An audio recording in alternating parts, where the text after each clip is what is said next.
Salam alaikum, bienvenue dans cette vidéo consacrée à l'explication du cours numéro 15. Ce cours, c'est le début d'une longue série de cours qui concerne l'architecture moderne. On va commencer avec la première partie intitulée les précurseurs. Contenu du cours, donc on va parler des précurseurs du mouvement moderne, la forme pure, l'ornement et l'ornementation. On va expliquer ce qui s'est passé comme nouveauté par rapport à l'industrie et à la division du travail. Avant d'entamer le fond du contenu, on va faire une mise au point dans le temps. Un petit rappel, ce qu'on a fait durant les cours du premier semestre, c'est-à-dire on a commencé vers les années 1400, c'est-à-dire 15e siècle, avec la Renaissance, puis le baroque, le classicisme, le rococo et le néoclassicisme. Tout ça, c'était des retours vers l'architecture ancienne. À chaque fois, on revient vers l'architecture ancienne, mais avec plus ou moins des différences entre ces retours. En parallèle, on a un retour vers toutes ces nouvelles réflexions, notamment en philosophie, avec la raison, le rationalisme et l'inclusion de la science dans la réflexion artistique et dans la recherche artistique. Puis, à partir des années 1750-1780, c'est la révolution industrielle, avec tout ce qu'elle a donné comme conséquence et comme résultat. Notamment les nouveaux matériaux comme la charpente métallique. Et on a vu comment ça s'est développé à Chicago et avec l'école de Chicago. Le béton armé en France et les travaux de François Embic. On a vu encore une fois un retour vers l'architecture ancienne, mais avec de nouvelles notions, c'est-à-dire le retour vers l'architecture grecque, notamment grâce à l'indépendance de la Grèce en 1830. Et après tout ça, tout d'un coup, l'architecte il se retrouve avec des nouveaux matériaux et il cherche à faire une rupture avec l'architecture ancienne.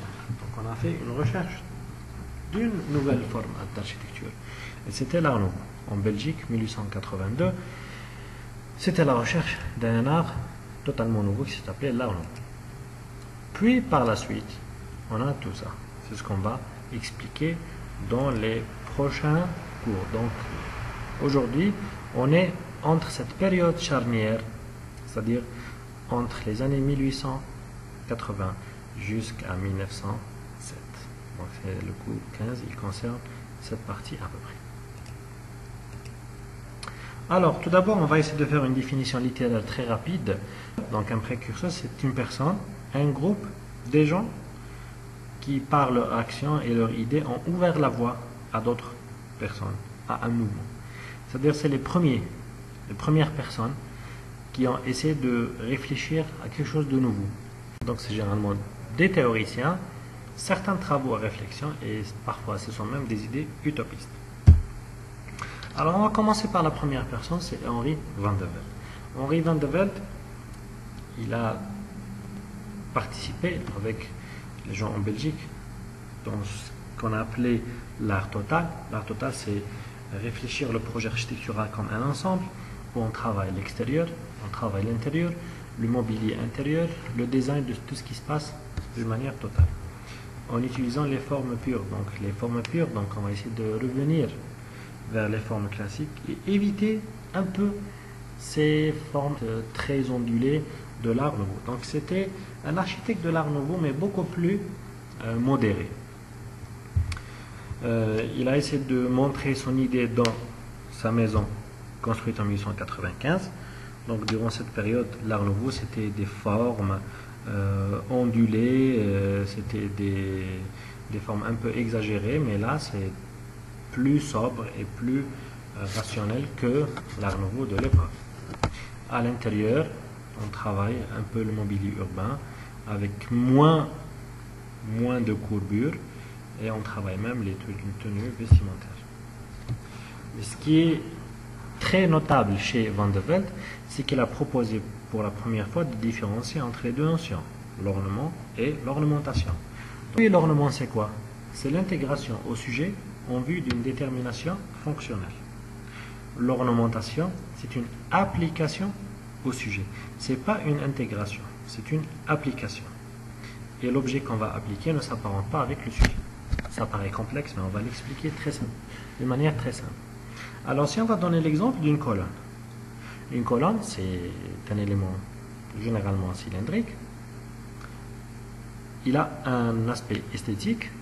Il joue un rôle au niveau de la façade. Il participe au rythme. Il participe à l'alignement. Il participe à donner une certaine valeur esthétique au niveau de la façade. Mais en plus de tout ça, il a une fonction. Un rôle structurel, elle résiste à des charges, elle participe à la stabilité, à la résistance du bâtiment. Par contre, l'ornementation, ce sont des objets décoratifs qu'on va appliquer au sujet. Donc on peut les supprimer, on peut les enlever sans influencer le sujet. Si on va prendre par exemple une sculpture, une statue, une statuette, le cartouche baroque par exemple, c'est une ornementation, c'est un objet décoratif. On peut l'ajouter vers la fin. Si on le supprime, il n'y a rien qui va toucher le projet. Donc c'est ça, ornement et ornementation. Bien évidemment, Henri van der Velde est un partisan de l'ornement. Il a participé à la fondation de l'école des arts appliqués de Weimar, qui avait en charge d'élever le niveau du design industriel. Donc c'était une école qui s'intéresse à la formation des designers. Les designers, donc c'est les gens qui font la conception du mobilier, des objets d'utilisation quotidienne au profit des industriels. Il se base sur l'invention et évite les modèles académiques du passé. Donc c'est un peu cet esprit de faire une rupture avec le passé. Donc pour synthétiser, Henri van der Velde est un partisan de l'ornement pur. Il prend un retour vers la ligne droite et il cherche l'innovation à l'intérieur. Si on va s'atteler à la deuxième maison d'Henri van der Velde, c'est sa propre maison, on va remarquer que de l'extérieur, il n'y a aucun élément décoratif. Tout ce que vous voyez ici, ce sont des éléments qui ont une intégration fonctionnelle, on ne peut pas les supprimer. Et il n'y a rien, il y a de la brique avec sa texture. Il y a de la brique avec sa texture. Il y a des éléments en saillie, un porte-à-faux, un saillie au vent et la tique, la partie de la crottère. Donc c'est tout, avec une couleur blanche et la couleur naturelle de la brique. Avec des formes très connues, très épurées, de rectangles, carrés, etc. Deuxième architecte précurseur, c'est Adolf Loos, c'est l'architecte autrichien Adolf Loos. Donc lui, il a critiqué l'Art Nouveau tout en cherchant à le substituer par une autre orientation. Donc il critique les gens qui ont essayé de faire la nouveauté par les formes organiques et par l'inspiration des éléments de végétation, etc.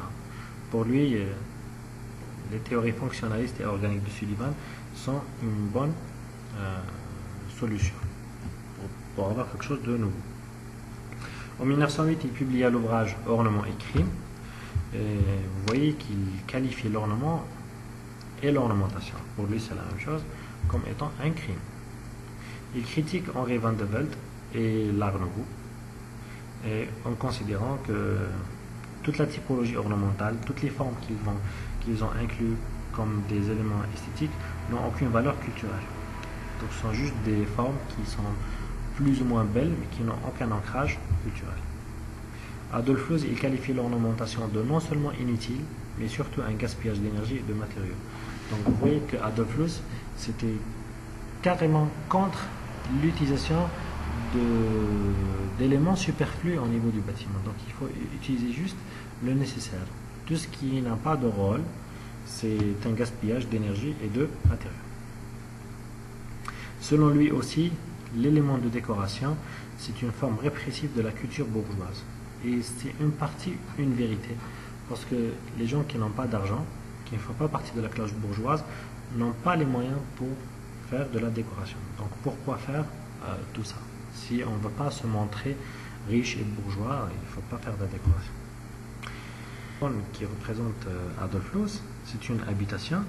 Ça paraît simple de l'extérieur, mais si on va faire une analyse, on va voir qu'il s'inspire fortement de Sullivan. Si vous vous souvenez, à l'école de Chicago, on a vu que le bâtiment il est divisé en 3 parties. La base, le corps et l'attique. La base travaille à l'échelle de la rue, du piéton. Il y a des éléments décoratifs très mesurés. Le corps, très sobre, des éléments répétitifs. Et l'attique. Ce bâtiment, il a reçu beaucoup de critiques parce qu'il est situé dans un croisement de plusieurs chemins. C'est une place très connue, avec un contexte richement marqué, richement décoré. Mais ce bâtiment, il a vraiment une façade très lisse, ni linteau, ni appui, ni rien du tout. Et on l'appelle la maison sans sourcil. Donc, on fait au niveau des fenêtres, en faisant apparition à la fenêtre. Donc, si on va voir un peu les détails qui se passent en bas, donc il a utilisé des colonnes pour lui, ça a une certaine valeur culturelle parce que ça existe depuis longtemps. Par contre, au niveau des fenêtres, il n'y a rien du tout. Donc, juste des carrés ou des rectangles selon la section, selon la forme de la fenêtre, et puis c'est tout. Vu que l'approche d'Adolf Loos était vraiment très agressive, très marquée, il a été isolé. Et donc, il n'était pas en contact avec beaucoup d'architectes. Il a fondé son école libre d'architecture, qu'il a appelée l'école libre de l'architecture. Cette école enseigne sur les 3 principes: comment construire de l'intérieur vers l'extérieur, enseigner l'histoire de l'art et la connaissance des matériaux. Construire de l'intérieur vers l'extérieur, on va l'expliquer tout à l'heure. Pour l'histoire de l'art, Adolf Loos propose d'enseigner l'art pour ne pas l'utiliser, pour ne pas tomber dans les mêmes erreurs que le passé, pour ne pas reproduire ce qui a été fait avant. Donc il faut le connaître pour ne pas l'utiliser. La connaissance des matériaux, parce que là on cherche à utiliser les nouveaux matériaux et à comprendre leur propre valeur.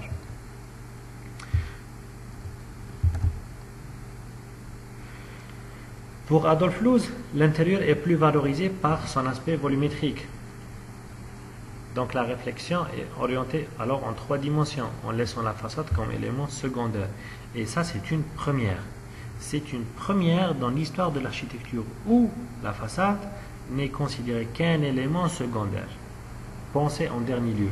Donc la priorité ici, c'est de penser les espaces intérieurs, penser le volume intérieur, le volume vivable, et laisser la façade comme juste une couverture qui vient de l'extérieur, délimiter l'espace. Cette approche, elle est appelée le rond-plan, ou plan de volume. Donc pour Adolf Loos, ça c'est le projet. C'est un ensemble de volumes, ce sont des espaces vivables, donc on va dire chambre, hall, séjour, salle de bain, autre chambre, buanderie, garage, etc. Avec des mesures différentes, avec des hauteurs différentes, plus des plans, c'est-à-dire des murs, des façades, des parois qui délimitent entre les pièces. On va assembler tout ça d'une manière très fonctionnelle. Et la façade, qu'est-ce qu'elle fait? Elle est là juste pour envelopper et donner une limite entre l'intérieur et l'extérieur. Ça, c'est le plan de volume. Donc la façade, elle n'a aucune importance pour lui. C'est juste une limite. Alors qu'avant, tout le travail esthétique, tout le travail de décoration, tout le travail stylistique, il se fait au niveau de la façade. Donc ça, c'est vraiment une rupture majeure. C'est une nouvelle idée. Une nouvelle approche. Regardez là, par exemple, Villa Steiner. Il n'y a rien de spécial ici. Des ouvertures, une couleur blanche très épurée, et puis c'est tout. Le travail, il est à l'intérieur. Pareil pour la Villa Müller. C'est l'exemple qui a été montré en dessin. Donc, des dimensions d'ouverture différentes parce qu'il y a des fonctions et des espaces différents. Il n'y a pas d'alignement, il n'y a pas de problème parce que c'est des escaliers, donc il y a un décalage. Et le volume de l'extérieur, il représente un peu les espaces qui existent à l'intérieur. Donc ça, c'est un schéma. Adolf Loos, il dit « I do not design floor plans, facades, sections. I design spaces. » Donc pour lui, le plus important, il est au niveau des espaces intérieurs. Private spaces are smaller, public spaces are larger. Donc on parle ici par rapport à la hauteur. Donc on donne des hauteurs différentes aux espaces selon leur aspect. Public, privé, espace de jour, espace de nuit, etc. On va assembler la façade, elle enveloppe le tout. D'accord? Un autre précurseur, un peu méconnu, c'est Joseph Hoffman. Joseph Hoffman, c'est un partisan de la pureté, ce qu'on appelle pureté mesurée. Donc, c'est un partisan de la pureté mesurée. il a proposé de réduire les éléments d'ornementation au minimum et il a développé la conception rationaliste de l'art nouveau. Donc pour lui, l'art nouveau, c'est une proposition de se débarrasser et détacher de l'architecture antique et le retour vers l'histoire, ok, mais il y a des formes organiques, très courbées, etc. Joseph Hoffman, il a proposé de prendre l'art nouveau comme base et de simplifier avec des lignes droites et des textures raffinées. Ça a donné vers la suite l'art déco. Vous pouvez le rechercher. Donc si on va voir des exemples des travaux de Joseph Hoffman en ce qui concerne le design, donc chaises, certains mobiliers intérieurs, au lieu d'avoir des formes courbées, exagérées, on travaille avec des formes droites, des formes géométriques un peu plus mesurées. Même à l'extérieur, c'est-à-dire on va prendre les mêmes aspects que l'art nouveau, c'est-à-dire travailler l'intérieur et l'extérieur dans un aspect total, etc. On travaille par exemple avec les éléments de ferronnerie au niveau des balcons, etc. Mais ici, regardez avec des formes géométriques beaucoup plus mesurées. Le Werkbund. Le Werkbund, donc c'est une association allemande des artisans. Elle a été fondée en 1907. Elle enseigne aussi les arts appliqués, notamment le design. Vous voyez que cette question de design industriel, ça revient souvent. Donc ici, c'est un groupe allemand qui a inclus Henri van de Velde, notre premier précurseur, et un architecte nommé Peter Behrens. Donc ceux-là, ils ont travaillé en collaboration avec les industriels et ils se sont dit pourquoi ne pas proposer une nouvelle architecture industrielle. C'est-à-dire pourquoi le bâtiment de l'usine, c'est un bâtiment qui est moche, qui n'a pas de valeur esthétique, qui, malgré que l'usine c'est elle le moteur du développement, mais elle n'a pas d'aspect, elle ne fait pas partie d'une recherche architecturale proprement dite. Et là, Peter Behrens, à travers le projet de l'usine de turbines AEG, il a changé un peu la notion de l'architecture industrielle. L'usine n'est plus un ensemble métallique sans valeur. Donc ça, c'est l'usine de turbines AEG. Donc il a proposé d'inclure des murs rideaux. C'était une première usine avec des murs rideaux, un élément technologique venant des États-Unis. Une toiture avec une forme particulière, une forme courbée, avec une recherche au niveau des angles, une certaine douceur, un marquage de l'horizontalité et par contraste à cette verticalité ici.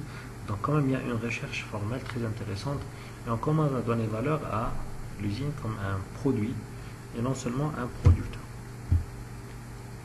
Walter Gropius, c'est un autre architecte qui a travaillé avec Behrens, puis il a ouvert son bureau, il a réalisé l'usine pour Fagus.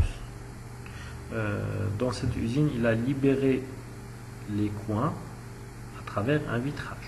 C'est la première fois où on va voir des angles vitrés. L'ouverture des coins est désormais une signature de Gropius qui ne cessera pas de la développer jusqu'à l'école du Bauhaus de Dessau en 1925. Donc ça c'est l'usine Fagus. C'est une usine, donc toujours avec l'utilisation du mur rideau, plusieurs panneaux de mur rideau, mais là la nouveauté c'est qu'on va libérer le coin. Donc ça c'est un angle, c'est un coin. Au lieu qu'il soit plein, au lieu de disposer un élément structurel, un poteau ici, on a libéré le coin. Donc il est libre, il est pratiquement évidé. Ça donne une impression de légèreté. Comment on a pu arriver à ça? Donc tout simplement, on travaille avec le porte-à-faux. Donc toute cette partie, elle est en porte-à-faux par rapport à cet élément de structure, le poteau. Le poteau, il est là. Tout ça, il est en porte-à-faux. On a disposé un escalier et donc on n'a pas besoin de mettre un poteau dans l'angle. Et on va travailler avec le vitrage. Ça, c'est la signature de Walter Gropius. Toujours, regardez le dernier poteau. La structure, elle est située à l'intérieur. Donc la façade, c'est juste une enveloppe protectrice. Elle ne joue aucun rôle structurel. C'est juste une enveloppe. La libération des coins, elle a ouvert le champ aux architectes pour faire ce qu'on appelait l'éclatement de la boîte. Donc tout d'abord, la boîte, elle était très rigide par rapport aux angles. qui était très pointilleux, très existant ici, mais maintenant on commence à donner un peu plus de légèreté. Regardez entre ça et ça. Par la suite, on peut jouer entre les différents plans et libérer les angles par une partie ou une autre. Et on peut aboutir à ça, ce qu'on appelle la décomposition totale de la boîte. Pour Walter Gropius, l'usine, c'est un élément qui nécessite une recherche. Donc on va travailler avec la verticalité, une certaine horizontalité, mais aucun élément de décoration. Donc tout ce que vous voyez ici comme rainure et comme texture, c'est juste un travail avec le matériau. Ici, c'est le verre, une très grande transparence. Il a aussi donné une approche un peu particulière à l'entrée. Donc ici, l'entrée, la porte, avec un élément, elle est au centre, mais l'ensemble de la façade, elle est asymétrique. Donc on a aboli cette notion de façade symétrique. On a aboli cette notion de l'entrée qui se situe au centre de la façade. Là, elle est décalée. Et ça, c'est quelque chose aussi, une volonté de l'architecte pour non seulement pouvoir libérer l'angle, mais aussi sortir de cet héritage ancien. Oui, on travaille toujours avec une symétrie, façade principale, symétrie, etc.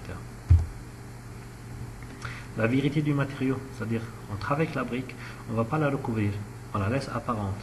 On va apprécier la texture de la brique. On va jouer avec les tons de la brique. On va jouer avec les profondeurs pour donner des rainures et marquer une horizontalité ou une verticalité. Ça, c'est le projet qui a été conçu aussi par Walter Gropius. C'est l'école du Bauhaus à Dessau. Et on va voir la même signature de Gropius, la libération des angles avec un coin vitré. La structure qui est située à l'intérieur. Tout cet élément qui est en porte-à-faux, l'élément en vitrage massif et les couleurs en blanc et les teintes de gris ou de noir. Donc c'est quelque chose de monochrome.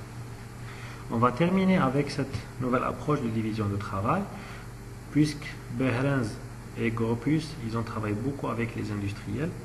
Ils ont permis à l'architecture de développer de nouveaux horizons. Donc maintenant, l'architecture, ce ne sont pas des éléments qui concurrencent l'industriel, qui concurrence la production industrielle. Ce sont des éléments qui vont ensemble, qui vont de pair. Donc l'esthétique doit gérer l'intention, l'artiste doit gérer l'intention esthétique et commande ce que l'industriel fabriquera sans pour autant exiger ses standards. Donc ici, il n'y a pas une concurrence entre l'industriel qui va exiger des produits qui sont très rigides, qui n'ont pas de valeur esthétique, ou à l'inverse, l'artiste qui cherche des produits industriels mais il ne va pas les trouver. Non, ils travaillent ensemble. Donc on va avoir ce qu'on appelle l'art plus la technique. Donc la conviction que l'artisanat ne pourra jamais reprendre sa place face à l'industrie a permis à Gropius de se replier vers l'approche industrielle, tout en gardant à l'esprit la recherche esthétique. C'est ce qu'il a été visible au niveau de l'enseignement du Bauhaus. C'est-à-dire que à un certain moment, on a compris que dans cette société nouvelle, avec les nouveaux matériaux, avec les nouveaux besoins, avec le mobilier, avec le design, avec tous les objets d'utilisation qui sont industrialisés, c'est-à-dire construits et fabriqués en usine, on a compris qu'on ne peut pas revenir vers l'artisanat. L'artisanat, il ne peut pas satisfaire toute cette demande. Donc, il faut travailler avec l'industriel. Il faut collaborer avec l'industriel. Et cette nouvelle division de travail, c'est que maintenant, les artistes, les architectes, les ingénieurs, tout ça, ils vont collaborer avec un nouveau collaborateur, c'est l'industriel. Et donc si on essaie de synthétiser le contenu de ce cours, donc on a vu Henri van de Velde comment il a essayé d'initier les notions d'ornement et d'ornementation. Donc l'une et l'autre c'est par rapport à l'intégration au sujet et l'intégration fonctionnelle au sujet. Adolf Loos, comment il a qualifié l'ornement comme un crime, comment il a fondé son école d'architecture et surtout l'approche du rond-plan. L'approche du rond-plan, c'est-à-dire on va travailler le projet comme des volumes vivables, comme des espaces intérieurs, et la façade elle est considérée comme un élément secondaire. Et on a vu comment avec le Werkbund, cette association allemande des artisans, comment elle a développé cette approche de l'architecture industrielle, qui a donné naissance à l'utilisation des murs rideaux d'une manière massive, la libération des angles, le travail avec des volumes bien définis, donc c'est une composition volumétrique très claire, bien visible, le retour vers la ligne droite, les formes pures, beaucoup plus de transparence, une nouvelle vérité des matériaux. Donc la nouvelle architecture, ce qu'on va proposer comme nouveau, c'est l'architecture qui va se concentrer sur l'ornement. C'est une architecture qui va utiliser ces nouveaux éléments, le rond-plan, travail de volumétrie, travail de mur rideau, etc. Merci pour votre attention et au prochain cours, Inch'Allah.